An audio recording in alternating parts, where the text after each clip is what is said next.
Election ಆಗೋದಕ್ಕೆ ಬಿಡಲ್ಲ sir. ಅವ್ರು ಬರೀ ಕೆರೆ ನುಂಗಿದ್ರು, ಗುಂಡಿಗಳನ್ನು ನುಂಗಿದ್ರು, ಇವಾಗ ಜನದ ಪ್ರಾಣಗಳನ್ನು ನುಂಗ್ತಾ ಇದ್ದಾರೆ. ಅವ್ರಿಗೆ ಅಭಿವೃದ್ಧಿ ಬಗ್ಗೆ ಯೋಚನೆ ಇಲ್ಲ, ಕುರ್ಚಿ ಬಗ್ಗೆನೇ ಅವ್ರಿಗೆ ಯೋಚನೆ. ಕುರ್ಚಿ ಕಿತ್ತಾಟ ಮಾಡ್ಕೋತಾ ಇದ್ದಾರೆ.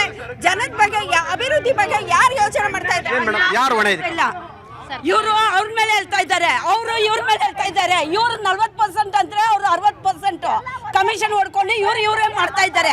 ಬೇರೆ ಪಾರ್ಟಿಗೆ ಬೇರೆ ಜನಗೂ ಯಾರಿಗೂ ಏನು ಮಾಡ್ತಾ ಇಲ್ಲ. ಇವರು ಪಂಜಾಬ್ ಅಲ್ಲಿ ಅಧಿಕಾರ ವಹಿಸ್ಕೊಂಡು 6 ತಿಂಗಳಲ್ಲೇ ಅಬಕಾರಿ ಮಂತ್ರಿ ಜೈಲಿಗೆ ಹೋಗಿದ್ದಾರೆ. ಪಂಜಾಬ್ ಅಲ್ಲಿ ಯಾಕೆ ಹೇಳಿ ಇವ್ರದೇ ಮುಖ್ಯಮಂತ್ರಿ ವಜಾ ಮಾಡಿದ್ದಾರೆ.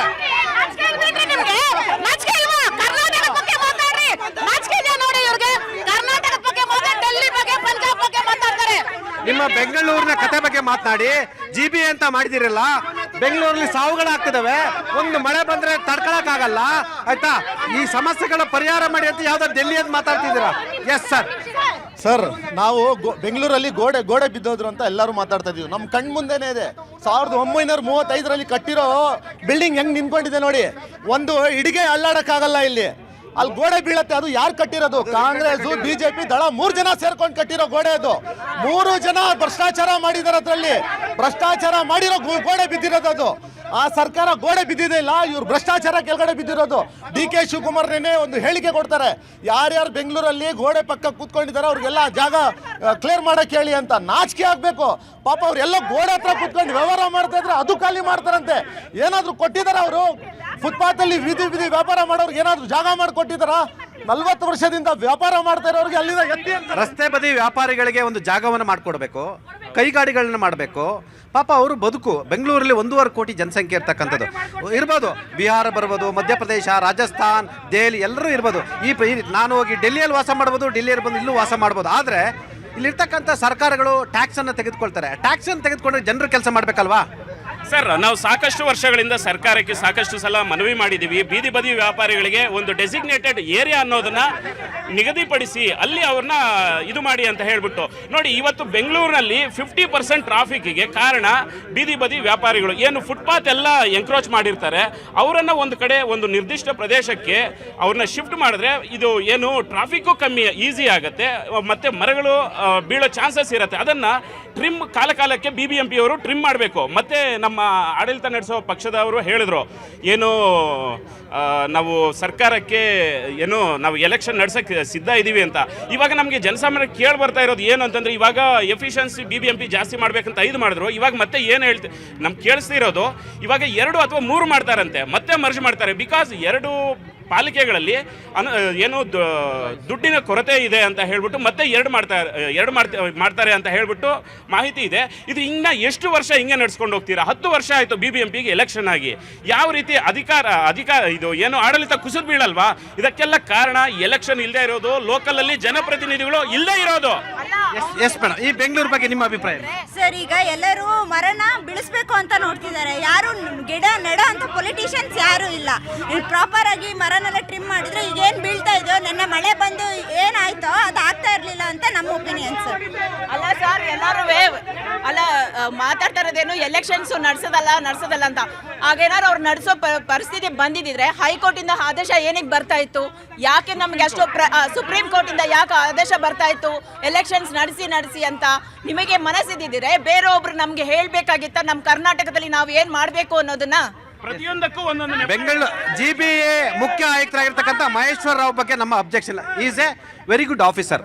ಆದರೆ ಮಹೇಶ್ವರ್ ರಾವ್ ಅವರೇ, ತಾವು ಒಳ್ಳೆಯವರಾದರೆ ನಿಮಗಷ್ಟೇ ಒಳ್ಳೆತನ, ಜನಕ್ಕೆ ಅನುಕೂಲ ಆಗಬೇಕಲ್ಲ ಸ್ವಾಮಿ. ನೀವು ಒಳ್ಳೆಯವರಾಗಿ ನಿಮ್ಮ ಸುತ್ತ ಇರೋರೆಲ್ಲ ಬ್ರಹ್ಮಾಂಡ ಭ್ರಷ್ಟಾಚಾರ ಮಾಡಿದರೆ ಬೆಂಗಳೂರು ಪರಿಸ್ಥಿತಿ ಏನಾಗಿದೆ? ನಾವೆಲ್ಲ ಟ್ಯಾಕ್ಸ್ ಕಟ್ತೀವಿ ಸ್ವಾಮಿ, ಟ್ಯಾಕ್ಸ್ ಕಟ್ತೀವಿ. ಫ್ರೀ ಬೆಂಗಳೂರಲ್ಲಿ ಓಡಾಡ್ತಿಲ್ಲ. ರಸ್ತೆಗಳನ್ನ ಸರಿ ಮಾಡಿ, ಮೂಲಭೂತ ಸೌಕರ್ಯಗಳನ್ನ ಕೊಡಿ. ಎಲ್ಲಿ ಗೋಡೆಗಳು ಸರಿ ಇಲ್ಲ ಅದನ್ನ ಒಡೆದಾಕಿ, ಮರಗಳ ರಂಬೆ ಕೊಂಬೆಗಳನ್ನು ಕತ್ತರಿಸಿ, ಮತ್ತು ಚರಂಡಿ ಅಗಲ ಇತ್ತು ಮೊದಲು, ಇವ್ರದ್ದು ಹೊಸ GBAದು ಹೊಸ ಎಲ್ಲ ಚಿಕ್ಕದು ಮಾಡ್ತಾ ಇದ್ದಾರೆ. ಅಂದರೆ ನೀರು ಫೋರ್ಸ್ ಬಂದರೆ ಎಲ್ಲೋಗ್ಬೇಕು ಸ್ವಾಮಿ?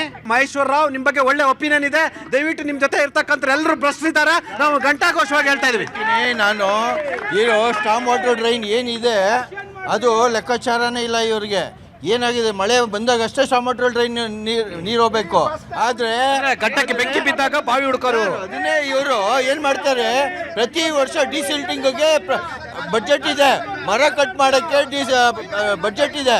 ಆದರೆ ಇಲ್ಲಿ ಏನಾಗ್ತಾ ಇದೆ, ಪ್ರತಿ ವರ್ಷ ಅದನ್ನು ಮೇಂಟೆನೆನ್ಸ್ ಮಾಡೋದೇ ಇಲ್ಲ, ಬಿಲ್ ಮಾತ್ರ ಚೆನ್ನಾಗಿ ಆಗ್ತಾ ಇದೆ. ನಾಚಿಕೆ ಆಗಬೇಕು ಈ ಜನಕ್ಕೆ. ಬೆಂಗಳೂರಿನ GBA ಸಾರಿ ಹಳೆ BBMP GBAಗೆ ಬಿಲ್ ವಿದ್ಯೆ ಚೆನ್ನಾಗಿ ಗೊತ್ತು ಅಂತ ನಿಮಗೂ ಗೊತ್ತು. ಆದ್ರೆ ಒಂದ್ ತಿಳ್ಕೊಳ್ಳಿ, ಈ ಶಾಪ ಇದೆಯಲ್ಲ ನಿಮ್ಮ ರಾಜಕೀಯ ಪಕ್ಷ ಎಲ್ರಿಗೂ ತಟ್ಟುತ್ತೆ ರೀ.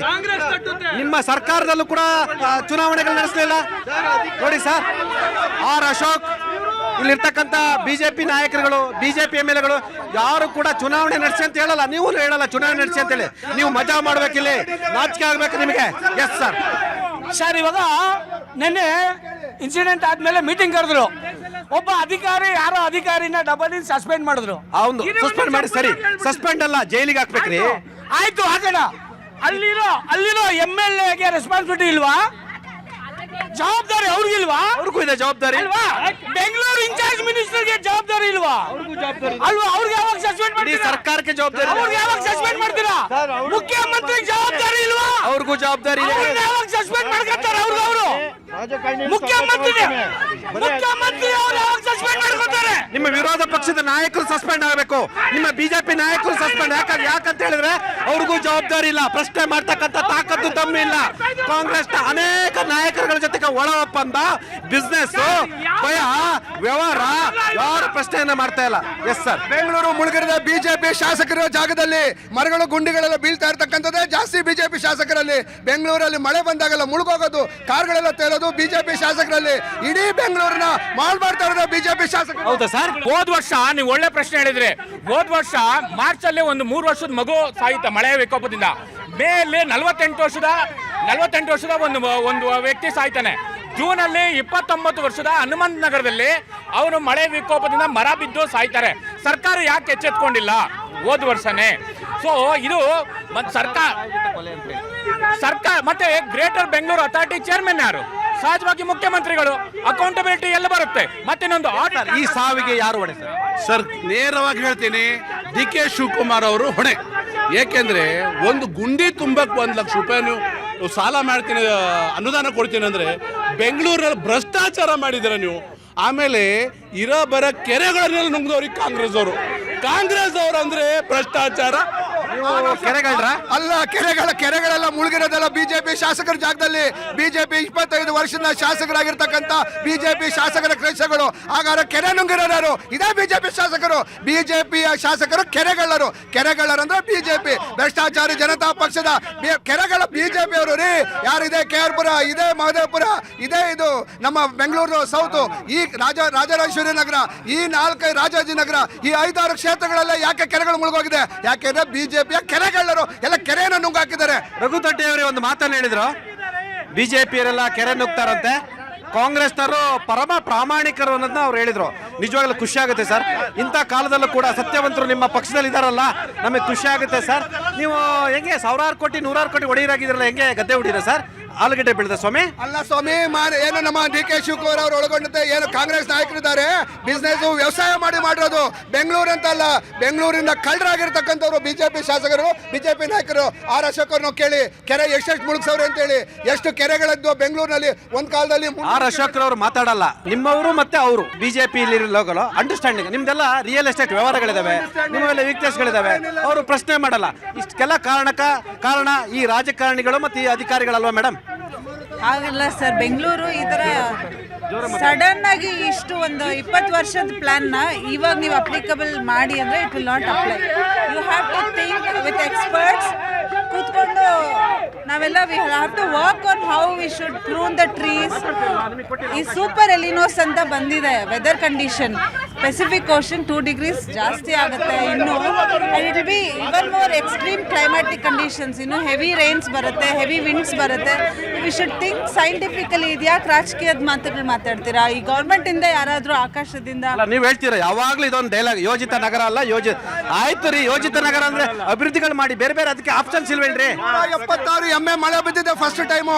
ಹಿಂದಿನ ಕಾಲದಲ್ಲಿ ಮಳೆಗಳೇ ಬರ್ತಿಲ್ಲ. ನಮ್ಮ ಸರ್ಕಾರ ಬಂದ ಮಳೆ ಬೀಳ್ತಿದೆ, ಅಟ್ಲೀಸ್ಟ್ ನೆಮ್ಮದಿಯಿಂದ ಇದ್ದಾರೆ ಜನಗಳು. ನಮ್ಮ ಸರ್ಕಾರ ಬಂದ ಮೇಲೆ ಒಂದೇ ಸಾರಿ 176 ಮಳೆ ಒಂದ್ ನಿಮಿಷ ಪ್ಲೀಸ್. ಮಳೆ ಬಂದ್ರೆ ಎಲ್ಲ ಖುಷಿ ಪಡ್ಬೇಕಲ್ವಾ, ಸಂಭ್ರಮ ಪಡ್ಬೇಕು. ಮಳೆ ಅಂದ್ರೆ ಹಂಗೆ, ಮಳೆ ಬಂದ್ರೆ ಸಂಭ್ರಮ ಪಡು.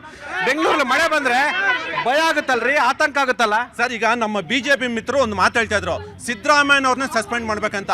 ಬಿಹಾರದಲ್ಲಿ 19 ಬ್ರಿಡ್ಜ್ಗಳು ಸತ್ತೋದ್ವು, ಯಾರನ್ನ ಸಸ್ಪೆಂಡ್ ಮಾಡಿದ್ದಾರೆ? ಹಾಗಾದ್ರೆ ಇದು ನಿತೀಶ್ ಕುಮಾರ್ನ ಸಸ್ಪೆಂಡ್ ಮಾಡಿದ್ರ ಸರ್? ಆರಾಮಾಗಿದ್ದಾರೆ ಇವಾಗ, ರಾಜ್ಯಸಭೆಗೆ ಹೋದ್ರು. ಎಲ್ಲಿ ನಾನು ಈಗ ತಾನೇ ಹೇಳಿದ್ನಲ್ಲ ಸರ್, ನೀವು ಮತ್ತೆ ಬಿಜೆಪಿ ಅಂಡರ್ಸ್ಟ್ಯಾಂಡಿಂಗ್, ನಿಮ್ದೆಲ್ಲ ರಿಯಲ್ ಎಸ್ಟೇಟ್ ವ್ಯವಹಾರಗಳಿದಾವೆ, ನೀವೆಲ್ಲ ರಿಲೇಟಿವ್ಸ್ ಆಗಿದ್ದೀರಾ, ನೀವೆಲ್ಲ ನಿಮ್ಮ ಮಕ್ಕಳುಗಳನ್ನೆಲ್ಲ ಕೊಡ್ಕೊಂಡು ಸಂಬಂಧಿಕರಾಗಿದ್ದೀರಾ, ಭ್ರಷ್ಟಾಚಾರದಲ್ಲಿ ನೀವೆಲ್ಲ ಪಾಲುದಾರರು. ಹಾಗಾಗಿ ಯಾರು ಪ್ರಶ್ನೆ ಮಾಡ್ತಾ ಇಲ್ಲ, ಯಾವುದೇ ಕಾರಣ ಕಾಂಪ್ರಮೈಸ್ ಇಲ್ಲ. ಬಿಜೆಪಿ ಅವರನ್ನ ನಾವು ಅಧಿಕಾರದಿಂದ ದೂರ ಇಡ್ತಾ ಇದೀವಿ, ಅವ್ರ ಜೊತೆಯಲ್ಲಿ ಶಾಮೀಲ್ ಅನ್ನೋದಿಲ್ವೇ ಇಲ್ಲ. ಬಿಹಾರದಲ್ಲಿ ಯಾವ ಕ್ರಮ ಕೈಗೊಂಡಿದ್ದಾರೆ ನಮ್ಮ ಬಿಜೆಪಿ ಮಿತ್ರ? ಯಾರು ಬಿಟ್ರೆ ಬೆಂಗಳೂರು ಕತೆ ಹೇಳ್ರಿ, ಎಲ್ಲಿ ಹೋಗುತ್ತೆ ದುಡ್ಡು? ಆರೋಪ ಸಿದ್ದರಾಮಯ್ಯ ಮೇಲೆ ಬಂದಿರೋದು, ಸಿದ್ದರಾಮಯ್ಯ ಅವ್ರ ಮೇಲೆ ಆರೋಪ ಮಾಡ್ತಾರೆ. ದಯವಿಟ್ಟು ಅವ್ರ ಹತ್ರ ಉತ್ತರ ತಗೊಳ್ಳಿ ಸರ್. ಅವ್ರ ಹತ್ರ ನೀವು ಸಿದ್ದರಾಮಯ್ಯ ಮೇಲೆ ಆರೋಪ ಮಾಡ್ತಾ ಇದ್ರಲ್ಲ, ಅದೇ ತರ ನಿತೀಶ್ ಕುಮಾರ್ ಮೇಲೆ ಮಾಡಿ.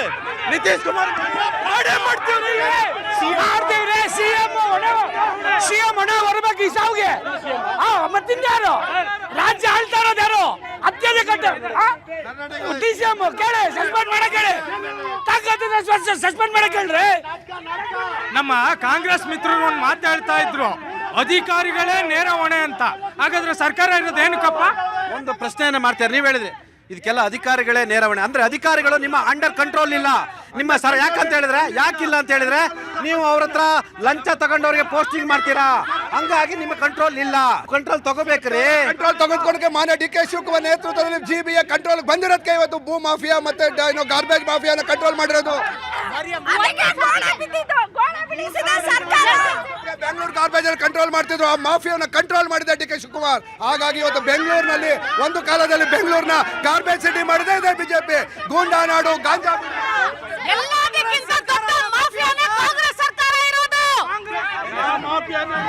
ಸರ್, ಈಗ ಬೆಂಗಳೂರಲ್ಲಿ ಮಳೆ ಬಂದ್ರೆ ಅಂದ್ರೆ ಇದೇನು ಹೊಸದಲ್ಲ ನೋಡಿ. SM ಕೃಷ್ಣ ಕಾಲದಿಂದ ಇದುವರೆಗೂ ಬೊಮ್ಮಾಯಿ ಸರ್ಕಾರ ಅವ್ರದ್ದು, ಯಡಿಯೂರಪ್ಪ ಅವ್ರ ಸರ್ಕಾರ ಇರ್ಬೋದು, ಕರ್ನಾಟಕ ಇವಾಗ ಕಾಂಗ್ರೆಸ್ ಸರ್ಕಾರ ಈ ಮೊದಲು ರಾಜಕಾಲುವೆಗಳನ್ನ 250 ಕಿಲೋಮೀಟರ್ ರಾಜಕಾಲುವೆಗಳನ್ನ ಹೂಳೆತ್ತೋ ಒಂದು ಕೆಲಸ ಮಾಡಿತ್ತು. ಈ ದುಷ್ಟ ಬಿಜೆಪಿ ಅವರು ಏನ್ ಮಾಡಿದ್ರು ಅಂತ ಕೇಳಿ, ಗುಂಡಿಗಳು ಮಿಚ್ಚಿದೆ 35 ಜನ ಸತ್ತಿದ್ದಲ್ದೆ ಎಷ್ಟೊಂದು ಅಪಘಾತಗಳಾಗಿತ್ತು, ಎಷ್ಟೊಂದು ಸರ್ಕಾರಿ ಜಮೀನುಗಳು ಕೆರೆ ಕಳ್ಳರು ಈ ಬಿಜೆಪಿ ಅವರು. ಎಷ್ಟೋ ಕೆರೆಗಳನ್ನ ಕಳ್ಳತನ ಮಾಡಿದಂತ ಪ್ರಶಸ್ತಿ ಕೊಡಬಹುದು. ಅದಲ್ಲದೆ ಭೂಮಾಫಿಯಾ ಮಾಡಿ ಸರ್ಕಾರಿ ಜಮೀನುಗಳನ್ನ ಒತ್ತುವರಿ ಮಾಡಿಕೊಂಡು, ರಾಜಕಾಲುವೆಗಳೆಲ್ಲ ಒತ್ತುವರಿ ಮಾಡಿಕೊಂಡು ಬಿಜೆಪಿ ಅವರು ಇವರಿಂದನೇ ಬೆಂಗಳೂರು 5 ವರ್ಷ ನಾವಿರ್ತೀವಿ, ಅವ್ರು 30. ನಿಮ್ ಕಂಟ್ರೋಲ್ ಇಲ್ಲ ಅಂದ್ರೆ ಯಾಕೆ ಕಂಟ್ರೋಲ್ ಇಲ್ಲ? ಈಗ ನೋಡಿ 2010 ಎಲ್ಲ ಬಿಟ್ಬಿಡಿ, ಈಗಿಂದ ಹೇಳಿ ಸರ್. ಸರ್ ನಿಮಗೆ ಅಧಿಕಾರ ಕೊಟ್ಟಿದ್ದಾರೆ, ನೀವೇ ಉತ್ತರ ಕೊಡಿ. ಹಿಂದೆ ಯಾರೋ ನುಂಗಿ ನೀರು ಕುಡ್ದಾರ ಅಂತ ಹೇಳಿದ್ರು, ನೀವು ಸತ್ಯ ಹರಿಶ್ಚಂದ್ರ ಹೇಳ್ಬೇಕಲ್ವಾ? 2019 2023 ತನಕ ಬಿಜೆಪಿ ಸರ್ಕಾರ ಇತ್ತಲ್ವಾ ಸರ್? ಇಂಥ ಕಾಂಪೌಂಡ್ಗಳೆಲ್ಲ ಯಾಕೆ ಉಡಿಸ್ಲಿಲ್ಲ? ಅವ್ರ ಜವಾಬ್ದಾರಿ ಇರ್ಲಿಲ್ವಾ? ಇವತ್ತು ಆರೋಪ ಮಾಡ್ತಾರಲ್ವಾ? ಇದು ಹಳೆ ಕಟ್ಟಡ, ಸುಮಾರು 135 ವರ್ಷಗಳಿಂದ ಹಳೆ ಕಟ್ಟಡ ಆಗಿರೋದ್ರಿಂದ ಏನೋ ಅನ್ಎಕ್ಸ್ಪೆಕ್ಟೆಡ್ ಆಗಿದೆ. ಇದನ್ನ ಸರಿಪಡಿಸ್ತಾರೆ ಮುಂದಿನ ದಿನಗಳಲ್ಲಿ. ಹಳೆ ಮರಗಳಿರ್ಬೋದು, ಹಳೆ ಕಟ್ಟಡಗಳು, ಹಳೆ ಕಾಂಪೌಂಡ್ಗಳು ಎಲ್ಲ ಇವಾಗ ಮಾರ್ಕ್ ಮಾಡ್ತಾ ಇದ್ದಾರೆ. ಎಲ್ಲವನ್ನು ಒಂದು ಕಡೆಯಿಂದ ಡೆಮಾಲಿಷ್ ಮಾಡೋಂಥ ಕೆಲಸ ಆಗುತ್ತೆ. ಯಾರು ಲೋಕಾಯುಕ್ತ ನ್ಯಾಯಮೂರ್ತಿಗಳಾಗಿರ್ತಕ್ಕಂಥ BS ಪಾಟೀಲ್ ರವರು ಇದೀಗ FIR ಅನ್ನು ದಾಖಲಿಸಿ ಅಂತ ಹೇಳಿದ್ದಾರೆ. ಲೋಕಾಯುಕ್ತ ನ್ಯಾಯಮೂರ್ತಿಗಳಂತ BS ಪಾಟೀಲ್ ರವರಿಗೆ ಇಲ್ಲಿರ್ತಕ್ಕ